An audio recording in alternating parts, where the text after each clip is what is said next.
अस्सलाम वालेकुम फ्रेंड्स, कैसे हैं आप सब लोग। उम्मीद करती हूँ सब खैरियत से होंगे। तो आज बना के तैयार करेंगे बनारसी मटन पुलाव। बिरयानी शिरयानी सब भूल जाएंगे इसके आगे, इतना मज़ेदार बन के तैयार होता है। एक बार आपने ये रेसिपी ट्राई कर ली तो आप इसको बार बार बनाने पे मजबूर हो जाएंगे, क्योंकि इतना चटपटा और मज़ेदार बन के तैयार होता है। तो वीडियो एंड तक ज़रूर देखिएगा, इसको ट्राई कीजिएगा। मुझे उम्मीद है आप लोग को बहुत पसंद आएगी। रेसिपी ट्राई करें तो इसका फीडबैक कमेंट सेक्शन में ज़रूर दीजिएगा कि आपने बनाई तो आपको कैसी लगी। तो ये खुशबूदार पुलाव बनाने के लिए सबसे पहले एक मसाला तैयार करेंगे, जिसके लिए देखिए मैंने यहाँ लिए है काली मिर्च, जवित्री ली है, काली इलायची ली है, जिसको पीसने से पहले आपने इसका छिलका उतार देना है। ज़ीरा लेंगे, छोटा सा टुकड़ा ले लेंगे जायफल का, सौंफ और साबुत धनिया। इन सारे मसालों को आपने बारीक पाउडर बना के तैयार कर लेना है। मसाला ये बन के तैयार हो गया, तो अब हम गोश्त को गला लेंगे। तो ये गोश्त मैं बना रही थी प्रेशर कुकर में, आप चाहें तो पतीली में बना सकते हैं, बस ये फिर गोश्त को गलने में टाइम ज़्यादा लगेगा।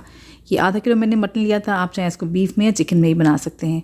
चिकन बना रहे हैं तो फिर आपने इसको प्रेशर कुक नहीं करना है, पतीली में गलाना है। इसमें हम डालेंगे सबसे पहले प्याज, लहसुन और अदरक, और साथ में डालेंगे जो मसाला पीसा था ना, आधा मसाला इसमें डालेंगे, बाकी हम पुलाव में इस्तेमाल करेंगे। गोश्त दिया, यखनी के हिसाब से इसमें नमक डाल दिया 1 टीस्पून, और साथ में डालिए हरी मिर्च। आप हरी मिर्च अपने टेस्ट के हिसाब से डालिएगा, क्योंकि इसमें हमने लाल मिर्च वगैरह इस्तेमाल नहीं करनी, सिर्फ हरी मिर्च से ही इसमें फ्लेवर आएगा। तो अभी यहाँ मैंने मटन के साथ भी डाली है हरी मिर्चें, बाकी मैं पुलाव में ऐड करूँगी। यखनी बनाने के लिए मैंने पानी डाल दिया है 1 लीटर के करीब। सब चीज़ों को हल्की आंच से मिक्स करने के बाद इसको मैंने प्रेशर कुक किया था, तो हाई फ्लेम पे 1 विसल आने दी थी। उसके बाद 10 मिनट के लिए मैं इसको हल्की आंच पे पकाया था। उसके बाद प्रेशर मैंने खुद से रिलीज़ होने दिया था। जब प्रेशर निकल जाए तब आपने गोश्त को अलग कर लेना है और यखनी को छान के रख लेना है साइड पे।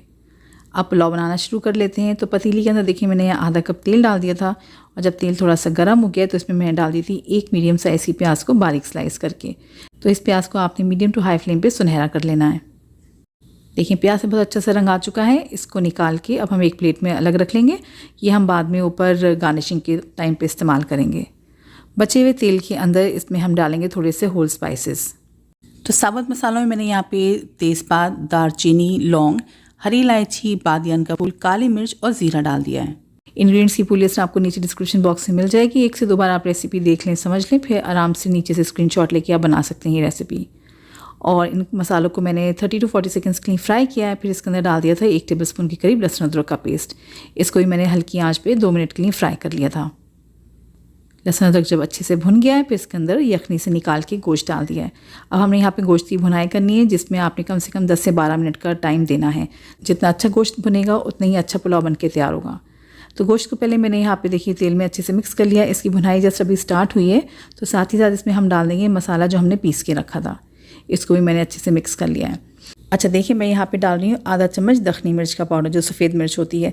मेरे पास पाउडर था तो मैंने अभी डाला है, बाकी के पाउडर स्पाइसेस के साथ। अगर आपके पास साबुत दखनी मिर्च है तो आपने उसको पीस लेना है। जो खुशबू का मसाला मैंने शुरू में पीसा था ना, उसमें आपने आधा चम्मच दखनी मिर्च जो है, साबुत दखनी मिर्च, उसको पीस लेना है। तो मसाले के साथ मैंने गोश्त को मज़ीद 4 से 5 मिनट भुना है। उसके बाद मैंने इसमें डाल दिया है टमाटर। 1 बड़े साइज़ का टमाटर था तो रफली स्लाइस करके डाल दिया है। साथ में डाल दी है हरी मिर्च। 5 हरी मिर्च लेनी थी मैंने, ये काफ़ी तीखी वाली थी मेरे पास, तो आप अपने टेस्ट के हिसाब से कम बढ़ती कर लीजिएगा।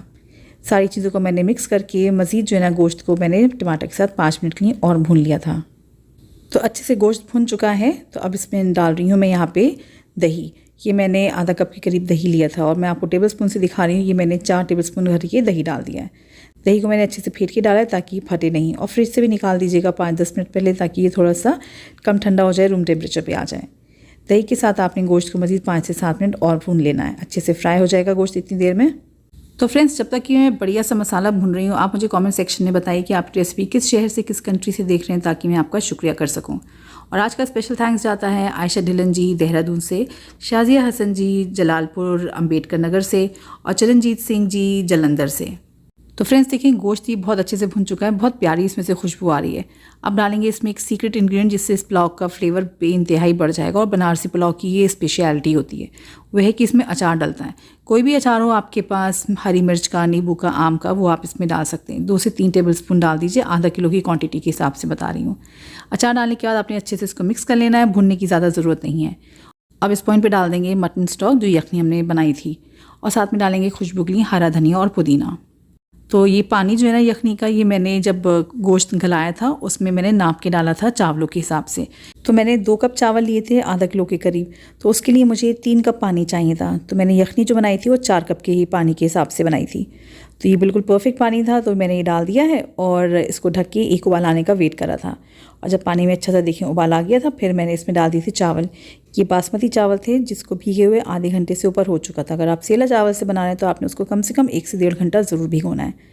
हल्के हाथ से मैंने चावलों को यखनी में मिक्स किया है और मैंने इसका अब नमक चखा है, क्योंकि हमने शुरू में सिर्फ मटन गलाते टाइम नमक डाला था और अचार में थोड़ा सा नमक था।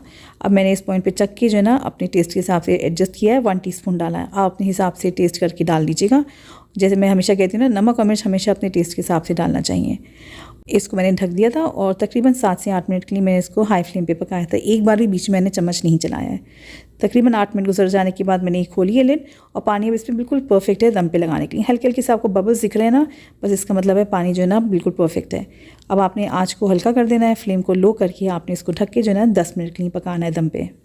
10 मिनट गुजर जाने के बाद मैंने देखिए आपके सामने लिड हटाई है और इसको मैंने पुलाव को हल्की आंच से मिक्स कर लिया है।